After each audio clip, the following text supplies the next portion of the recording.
Hey, good morning Luzon, Visayas at Mindanao. Magandang araw po sa inyo ka-coffee. So nandito tayo ngayon sa labas muna tayo ng bansa. Yung mga bitter dyan kung ano na naman sasabihin, ay sumahod na naman daw. Anyway ka-coffee, napakaswerte ni PBBM, no? Dahil ipinagtanggol niya naman po si Sara Duterte at ayaw niya itong ma-impeach, diba? Sa kabila ng mga pinaggagawa sa kanila, diba? Handa pa rin ipagtanggol ng presidente, itong vice-presidente, at ayaw niya pa rin yan mawala ng pagkakataon na makatakbo sa pagka-presidente pagdating ng 2028. Kasi pag ma-impeach na yan, wala na siyang chance eh. O matapos po yung rally ng Iglesia ni Cristo, 1.8 daw po ka-coffee, 1.8 million Filipinos yung nakilahok dyan. Nagbago ba yung posisyon ng presidente pagdating sa impeachment? Sabi ng Malacanang, ganun pa rin daw. Di ba? Kayo mga DDS, dapat magpasalamat kayo, dapat masaya kayo dahil until now, yun pa rin po yung take ng ating presidente. Ayaw niya pa rin itong ma-impeach si Sara Duterte kasi kung tutusin pwede siya magbago eh. Pwede kasing sabihin nila dyan na base sa survey gusto ng mga Pilipino, majority ng mga Pilipino na gusto na siya matanggal sa pwesto. Pero hindi eh, ganun pa rin po, naninindigan pa rin ng presidente, ayaw niya ng impeachment dito kay Sara. Pero ang tanong, tama ba na pakinggan ng mga mambabatas ang suggestion? Suggestion lang naman yan, hindi man yan utos eh. Tama ba na pakinggan pa rin yan ng House of Representatives na wag nang pansinin itong mga impeachment complaints na nakabinbin dyan sa Kongreso? Definitely hindi pwede dahil mandato po yan ng ating konstitusyon. Uusad at uusad man yan, positive man yan, pabor man ng presidente dyan o hindi, dahil trabaho po yan ng House of Representatives, diba? Trabaho po yan ng Senado, dinggin ang kahit anumang impeachment complaint na ipa-file. So anyway, swerte ni Sara, siya na naman makikinabang dito, pumabor po yung sinasabi ng ating presidente. Pero bagsak na naman po ang kanyang rating, bumaba na naman po, nagupok na naman po ang rating ito ni Inday. O anong ibig sabihin yan? Diba? Sana may mga realizations kayo mga DDS. Tingnan ninyo, nagsasalita ang taong bayan, ibig sabihin mali yung ginagawa ninyo, baguhin ninyo yung style ninyo. Pwede pa naman magbago eh, may 3 years pa. So, magkaroon ng character development, tumulong kayo sa gobyerno, makiisa kayo sa gobyerno, o implement yung mga programa na dapat i-implement.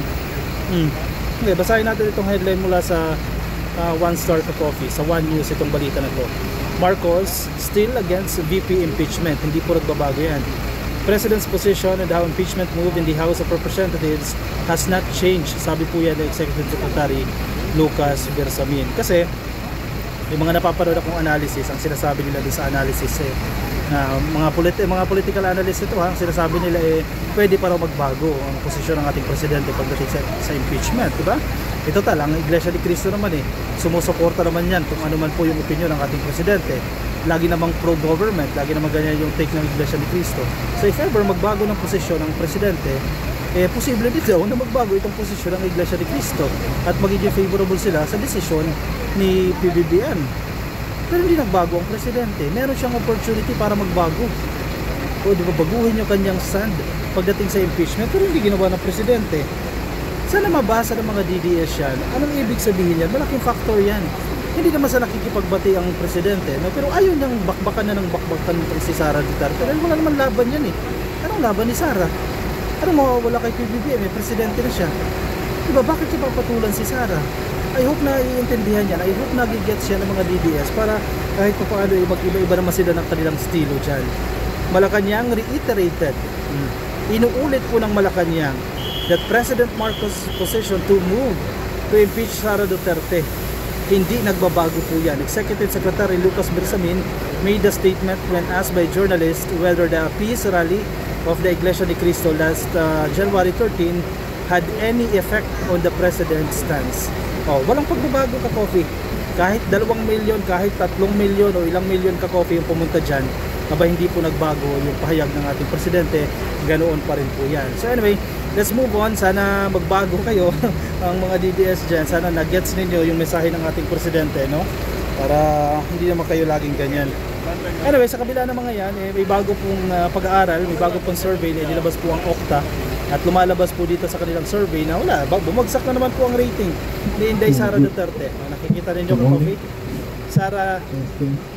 Sara Trust Performance Ratings drop. Marcos retains majority according to Okta Research.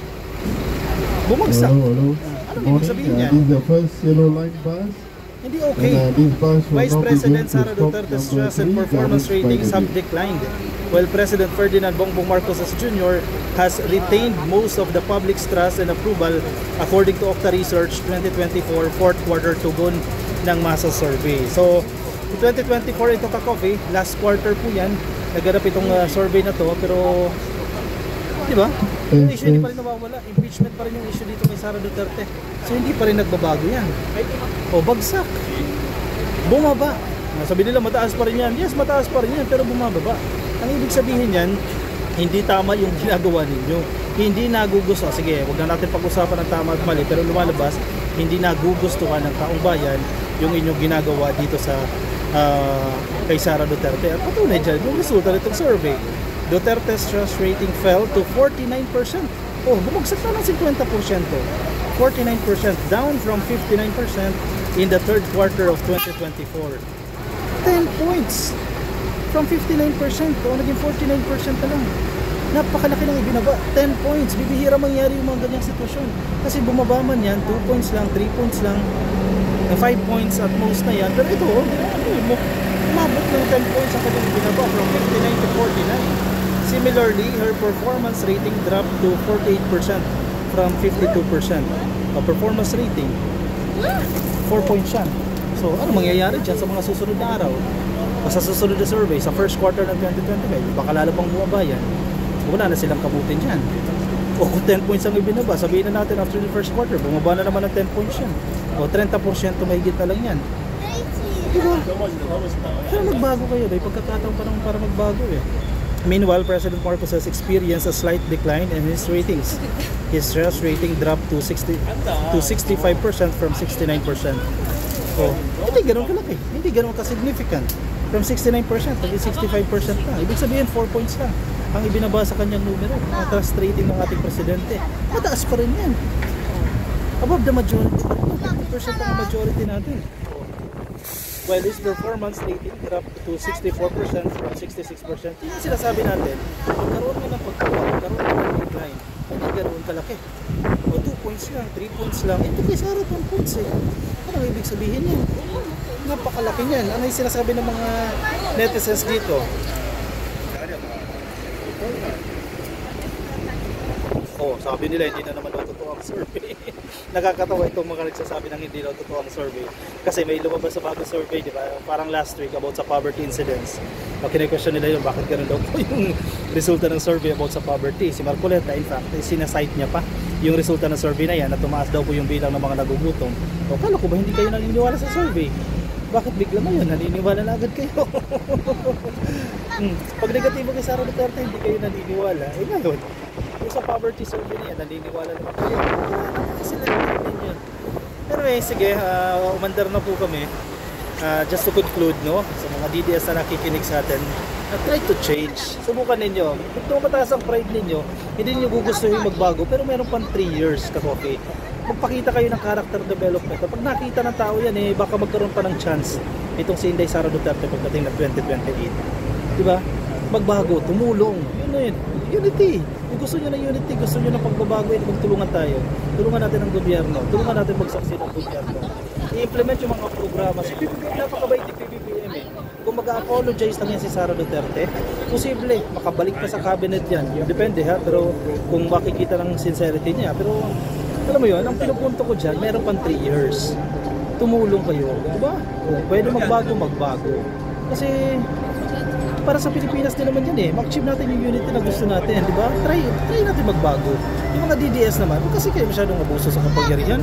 Gusto nyo agawin ang posisyon kay Presidente, hindi yung antayin nyo, 2028 darating sa inyo yan. Diba? So tingnan natin kung anong character development na mangyayari yan. O siya, sige. Nandito kami sa Singapore. Ayan. Counting travel tour tayo. Nandito kami sa Singapore. Nasa Viva Singapore tayo. So kakaandar lang po ng bus. Ayan, sige. I-tour ko na kayo sa grid. Dito tayo sa, ang tawag dito? Raffles. Nasa Raffles Street kami. Baliktad ko yung camera na rin ng coffee. Ayan. May mga Ferris wheel. Nasabay na bilhin, no?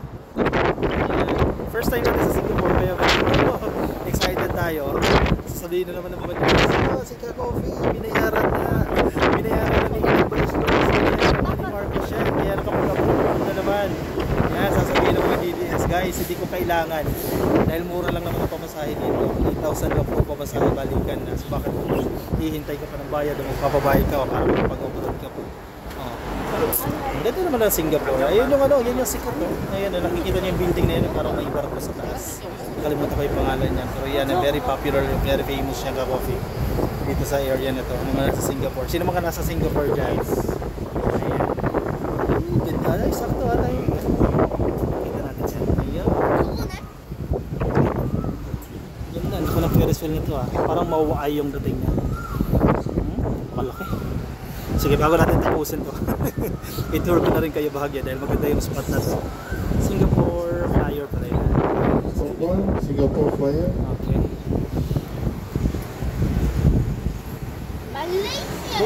Masya, sige na para makapag-picture din ako. Maraming salamat po sa mga sumama. See you again sa ating next video, Ka-Coffee. Pag hindi pa po kayo naka-like and follow sa ating Facebook page, please like and follow. Yung mga nasa YouTube, please click lang po na subscribe dyan sa baba at hit the notification icon para kayo po i-update din sa ating mga bagong upload. Maraming salamat, Ka-Coffee. See you sa next video. Bye-bye.